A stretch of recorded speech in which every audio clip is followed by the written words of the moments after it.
오늘의 이야기 시작하겠습니다. 안녕하세요. 저는 40대 중반의 여자입니다. 저는 한때 모두가 부러워하는 착하고 돈 잘 버는 남편과 살았는데요. 한순간의 실수로 이 모든 것을 잃어버리고 말았습니다. 저희 때에는 옛날과 달라서 주변 여자인 친구들이 모두 직장을 갖고 일하고 싶어 했거든요. 하지만 저는 밖에서 일하는 데에는 별로 관심이 없었어요. 제 꿈은 형 모양 처이자 살림자라는 가정주부였죠. 친구들은 다 비웃었어요. 꿈을 크게 가져라. 옛날 사람처럼 주부가 되고 싶다면 어떡하니? 그래도 저는 남편을 내조하고 뒷바라지하고 싶은데 어쩌나요? 가정 도우미나 아이를 키우는 직업도 전문적으로 있잖아요. 저는 돈을 안 받을 뿐이지 사랑하는 남편과 아이를 위해 일하고 싶을 뿐이었습니다. 제가 일찍부터 가정을 이루고 싶은 사람이어서 그런지 어릴 때부터 이상형이 남들과는 달랐습니다. 다른 여자친구들은 20대 초반에는 잘생기고 키 크고 재미있는 남자를 선호했는데요.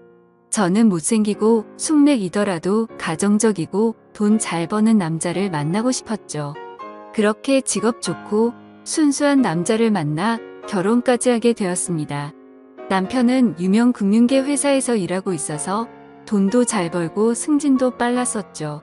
거기서 아이만 생기면 제가 생각하던 완벽한 가정이었죠.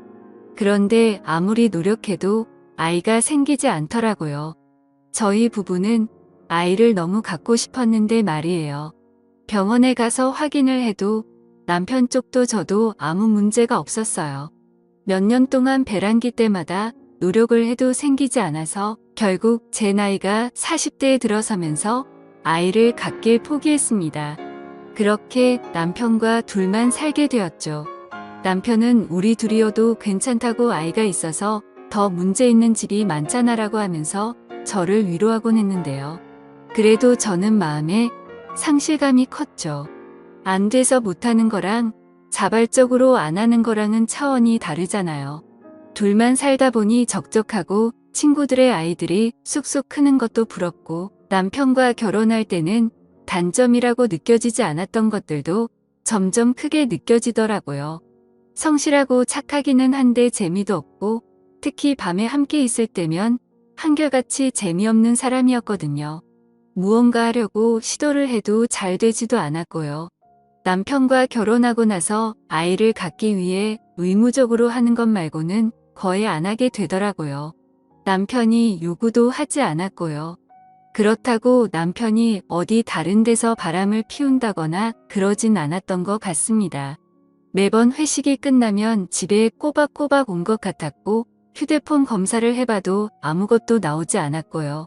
현금을 뽑았다든지 하는 기록도 전혀 나오지 않았습니다. 그래서 안심이긴 한데 삶의 흥미가 점점 사라지고 있었죠. 그러던 와중에 동창 모임을 나가게 되었습니다. 오랜 결혼 생활을 하다 보니 잘 지내는 친구들도 있었지만 결혼 생활에 지쳐있는 친구들도 많더라고요. 요새는 애인이랑 밖에 안 한다고 하는 친구도 있고 남편은 가족인데 그런 거 하는 거 아니라고 하는 친구도 있었습니다. 다들 그런 사람은 어디서 구하냐고 물으니 동호회나 어플에서 많이들 구한다고 하더라고요. 친구들이 언제 이렇게 망가졌나. 고등학교 때는 이런 모습을 상상도 못했는데라는 생각이 들면서도 호기심이 들더라고요. 저는 남편 아닌 다른 사람과 할 생각은 해본 적도 없었는데요. 요새 들어서 시간은 많고 같이 시간 보낼 사람은 없어서 그런지 머릿속에 자꾸만 잡념이 생기더라고요. 자연엔 다른 남자와 만나면 어떨까 하고요. 그렇게 저는 친구들이 말하던 어플을 몰래 검색해서 깔았습니다. 나이도 어리고 괜찮게 생기고 무엇보다 저를 원하는 남자들이 그렇게 많은 줄 몰랐습니다. 그 중에서 대화도 어느 정도 통하고 괜찮게 생긴 연하남을 만나게 되었죠. 그 남자는 나이가 28살이었는데요. 아직 취업을 하지 못해 물류센터에서 일을 하고 있다고 하더라고요. 원래는 처음부터 할 생각은 아니었습니다. 첫 만남에서는 카페에서 이야기를 하고 저녁을 먹고 집에 가려고 했었죠. 연락도 몇 주간 해보고요. 하지만 저녁을 먹고 나서 남자가 저를 찾더라고요.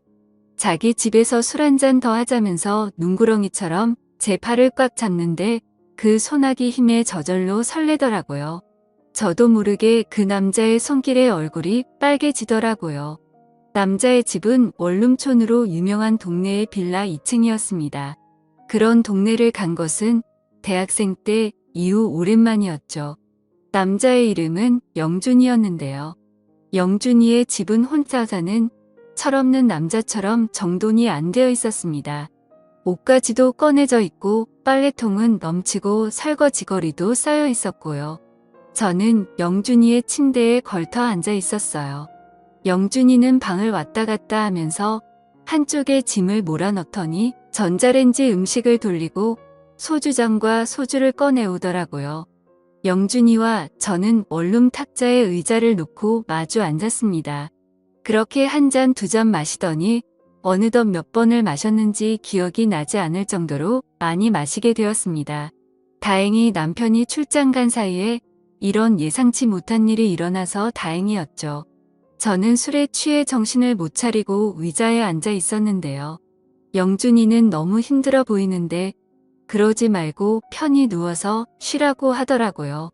술을 몇 잔 마시더니 친해졌다고 생각했는지 이제는 누나라고 부르지도 않더라고요. 제가 거부할 새도 없이 어느새 저는 영준이와 실수를 저지르고 말았습니다.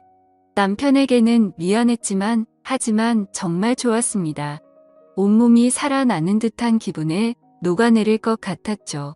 마치 연애를 처음 할 때 그 기분이랄까요? 솔직히 그날 이후로는 남편과 함께 있는 시간이 지루하고 식상해지더라고요. 그래서 저도 모르게 남편한테 볼멘 소리가 자꾸만 나오더라고요. 원래는 그런 적이 한 번도 없었는데 말이에요. 그렇게 저는 남편과의 사이는 멀어지고 연하남에 중독이 되어가고 있었습니다.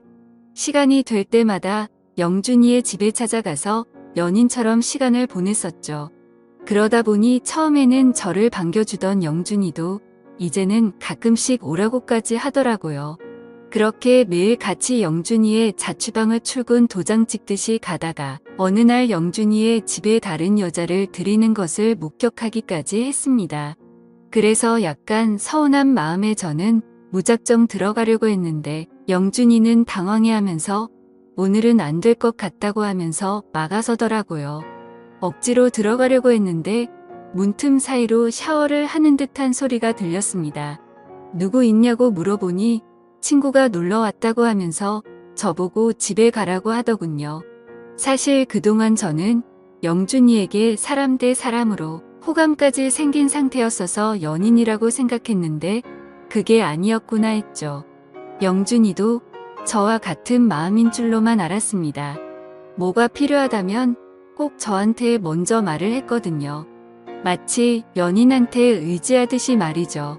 그래서 필요하다는 것은 무엇이든지 사다 줬습니다. 심지어 고가의 옷이나 핸드폰 같은 물건들도 말이죠. 감기가 걸리거나 아플 때도 저에게 말해서 간호해달라고 하고 저는 그래서 저희가 각별한 사이인 줄로만 알았습니다. 영준이도 저를 단순한 만남이 아닌 애인으로 생각하는 걸로 알았죠. 그런데 제가 없는 날에 다른 여자를 집에 부른다는 걸 알고 나니 배신감이 들더라고요. 그렇게 저를 쫓아내고 문을 확 닫아버렸습니다. 제가 몇 분 동안 문을 두들겨도 반응도 하질 않더군요. 옆에 사는 주민이 아줌마 거기 아무도 없는 것 같은데 시끄러우니까 문 그만 두들기라는 소리를 들을 때까지 두드리다가 그곳에 주저앉아 있을 수밖에 없었습니다. 그렇게 저는 넋이 나가서 집에 들어왔죠. 남편은 이미 안중에도 없었네요. 예상했던 시간보다 훨씬 늦게 들어가고 있었는데요. 원래 같으면 혹시라도 남편이 눈치챌까봐 서둘렀을 텐데 말이에요. 집에 들어가자 남편은 차가운 눈빛으로 거실에 앉아 있더라고요. 이 시간에 들어가면 남편은 원래 자고도 남았을 시간이었는데 말이에요. 그렇다고 남편이 원래 제가 늦는다고 기다리고 이런 성격은 아니었거든요. 갑자기 남편이 파일철에서 뭔가를 꺼냈습니다. 제가 영준이와 팔짱을 끼고 자취방에서 나오는 모습, 영준이와 술을 마시는 모습 등이 찍혀 있는 사진들이었습니다. 우연히 반차 내고 집에 왔다가 제가 집에 없다는 걸 알게 됐다고 하더군요. 그 외에 사소한 거짓말들도 유심히 살펴보니 이상하다는 걸 다 알게 됐고, 흥신소에 돈을 주니 이런 증거는 금방 구하더라고 했습니다. 이혼하자고 하는 남편 앞에 저는 무릎을 꿇을 수밖에 없었습니다. 저는 남편과 이혼할 생각이 전혀 없었고 안 들키게 만나려고 했을 뿐이었어요. 하필 똑같은 날에 연하남과 남편 둘 다한테 이별을 당하다니요. 이건 저한테 너무 잔혹한 처사였습니다. 내가 다 잘못했다고, 아이가 없어서 혼자 있어서 그랬다고 하면서 잘못을 빌었지만 남편은 눈 하나 깜빡하지 않았습니다. 그렇게 저는 남편과 이혼 수순을 밟고 친정으로 들어가게 되었습니다. 엄마 아빠도 제가 갈 곳이 없으니까 받아주긴 했는데 저를 보는 눈빛이 곱지 않은 것이 저도 눈치가 보이고 죄인이 된 기분입니다. 한순간의 실수에 이런 신세가 된 제 자신이 믿기지가 않습니다. 남편에게 계속 용서를 구해야 할까요? 아니면 차라리 이혼을 하고 영준이와 정식으로 만나보자고 하는 게 나을까요? 좋은 의견 부탁드려요. 오늘의 이야기는 여기까지입니다. 행복한 하루 보내세요.